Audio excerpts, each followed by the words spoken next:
Hey everybody, welcome back to American History with Mr. Finn. Today, we're taking a little break from the East and city life and the oncoming industrial massive revolution and big business leaders and CEOs and steel and oil and large skyscrapers and bridges and all that wild, crazy, new invention type stuff going nuts. Because we have to take a look at something we haven't looked at in a while. What is that, you might ask? Well, there's another part of our country, the West. We are a large country. The United States of America has many different places and many different areas. So we can't just talk about one. We have like the Northeast, where we had New York and Boston. We had the Midwest, where we have like Detroit and Chicago. In between in the Midwest, you'll have cities like, Pittsburgh and stuff like that. And then we had the South that we talked about, which is still more agricultural based. And they had ended the period of Reconstruction, and so now they were, reestablishing kind of the norms that existed before the Civil War, which wasn't great, obviously. But the West, we have not talked about the West in a while. Last time we had talked about the West, we had a war with Mexico. Texas had been annexed, became a country, then became part of the United States. We had purchased land from Mexico after that war to give us areas of New Mexico and Arizona, and then we had taken places like Colorado and California. And we had established that as the United States of America, especially by the West in, let's just say, 1885. Because again, we're talking about the end of the 1800s. And that's all the same period that we're talking about. So industrialization is happening in these big cities, population's going up in the big cities, and it's getting crazy. But what's going on in the West? Now, there's a couple things. One, this is a very dark part of American history. This time period is often, in the West, especially counted under, sorry, I've got some tape here. I have to get that off eventually. Is going to be known for the conflict between the United States of America and the Native Americans. And history knows this as the Indian Wars, which, again, the term Indian is not really applicable because it's a word that the first people that came to America thought they were in India, so they said Indian. So it's not really, that term doesn't really work. So that's why the term native or calling them natives is a much, it just makes sense. They're Native Americans. So the point is these Native Americans and the United States of America are coming into conflict. And again, the term is called during this time period like the Indian Wars, but again, that term doesn't really make sense. And one of the more high known conflicts comes with George Custer. He's going to have the Battle of Little Bighorn. Let me do this so you can. I'll just tell you what happens to George Custer. I'll tell you what happens, but he dies at the Battle of Little Bighorn. All right, so let me tell you what happens. And you can just have the notes, because that's what you really need to know about George Custer, is who is he, and Custer's last stand and all this other stuff. So he's trying to make a name for himself. The United States of America is moving west at this time. The populations are getting larger. People are moving into the Midwest. From the Midwest, they're starting to move into the heartland of what we know of the United States of America, which are places like Oklahoma and Kansas, and the Great Plains and farming and things like that. People are moving across west the country and going all the way to California. And then there's a lot of different reasons why people are moving west, but let's get to this first. Part of this moving west is you're running into the country, the United States of America, is saying, listen, our people are moving west, and now they're running into these Native American tribes, and it's causing conflict because the Native Americans are like, yo, I'm just trying to live my life. What are you doing? Now there are people just living on this area.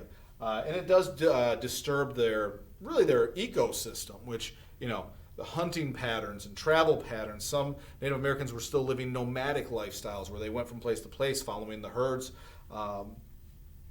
And so with all these different Native American groups, this just injection of people moving into their area kind of messed up what they were doing.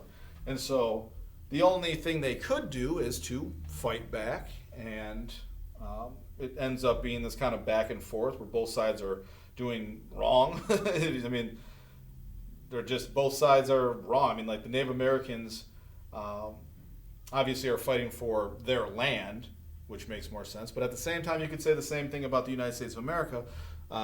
These people who were moving in that direction considered it their land. And so like this, it's a tale as old as time. There's conflict when people come together and they don't really know each other. They're not really accepting of each other. And what happens is these battles back and forth. So anyway, Custer tries to attack Sitting Bull. I'll give you his name too.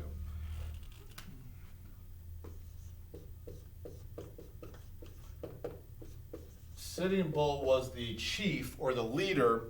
Is this a picture of him in the book? No. No, it's not. But he is the leader of the. But let me make sure I always get the I and the O mixed up. I-O-U-X. That's spelled Sioux, or it's not spelled Sioux. It's pronounced Sioux. That's a Native American tribe. Sitting Bull is the chief leader of the Sioux.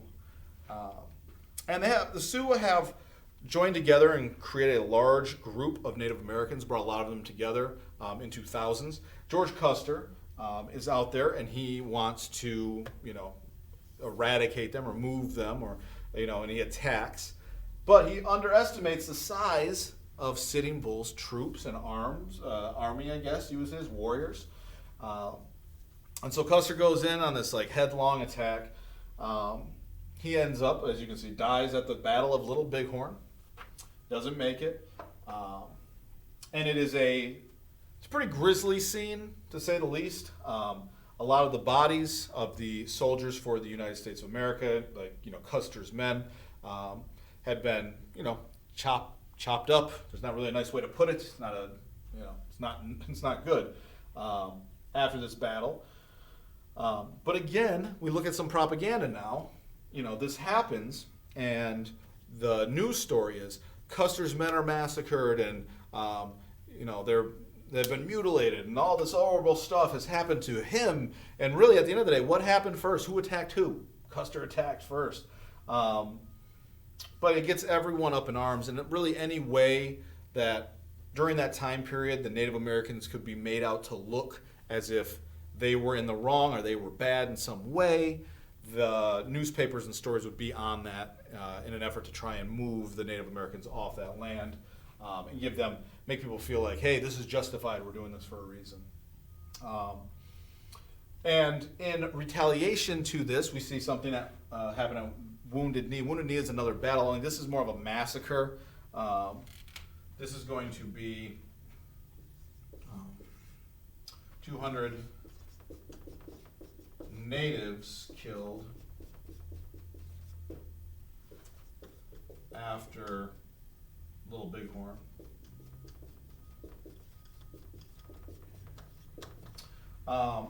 Some women and children too. I mean, this gets very ugly very quick. But Wounded Knee is going to be where 200 Native Americans are killed after the Battle of Little Bighorn. So you can see kind of the back and forth here. But in both ways, the United States is trying to push their way, and a lot of people like George Custer, people in the Army, were looking to try and, there was no more fighting for them, no more Civil War going on. Civil War ended in '65, and we're looking, 10 years later, people are starting to move west. I just put a year up there, but following that, you start to have these conflicts with the Native Americans. So a lot of Civil War veterans are fighting in the West doing this. So it's a very ugly time, because what's going to end up happening is the United States is going to push the Native Americans, completely to the side. They were never able to come together to bring the Native Americans into the country. They have reservations that they set up that They forced the Native Americans to live on certain land. And that is what is happening in the West. Now, reasons why. Why are we going west in the first place? Why are we traveling this way? We've seen a lot of conflict between the United States military and the Native American tribes. Let's get the city bull here. Let it soak in. So why are we going west as a country? What's out there? What's so good that we have to rely on our military to remove the Native Americans from their land? What could it possibly be? Well, I'll tell you some of the things, reasons why the United States is expanding west. One is going to be land. People still felt like if you owned land, you were rich, powerful, whatever. You wanted to own land. So land, and there was a lot of land out here, and so land is one of the big things. There's certain industries that are out here. One big one, cattle. You start to see cattle farms and cattle farming. People in the big cities need protein, meat, and so what happens, you might have heard the term cattle drives before. Cowboys, we know that term probably, would ride the cattle, meaning they get on their horses and they'd march the cattle north to train depots, train areas where train stops were, and they would pack the cattle onto trains and ship them to butchers, and that would produce meat and whatever else. But this land in the West was great for cattle raising, especially in the South area, in Texas and things like that. Oklahoma. 3, another big one. We'll see this. Mining. Mining for metals. We also saw gold rushes. Remember in 1849 we had the gold rush in California. But mining includes a lot of other things too. Copper, and there's silver, and there's nickel, and there's whatever all these minerals are, and these metals. We're mining for those. They're conductors as well. But copper, stuff like that, conduct electricity. They are actually in wires and stuff like that. And we also have the telegraph wires and all this other stuff. We're starting to see the telephone, not just the telegraph, but the telephone's going to be coming, which is going to need more wiring and more mining. Becomes a very big business. We need metal. And this is all west. And even now, we live in Arizona, and there's a lot of old mining towns in Arizona. So this is the reason why we're going west. But as we, meaning the United States of America, start to move west, we come into conflict with the Native Americans. So this is a very crazy time in the West. That's why we call it the Wild West. You have these towns that pop up around mining areas. There's not a lot of law and order. It's way out here, like in the West. Not really any big cities. There's some more small towns. And people are just living it up. They're living their life. They're trying to find work. They're moving out here to, find opportunities, just like people had moved into the Midwest and the Northeast to find opportunities in factories and work.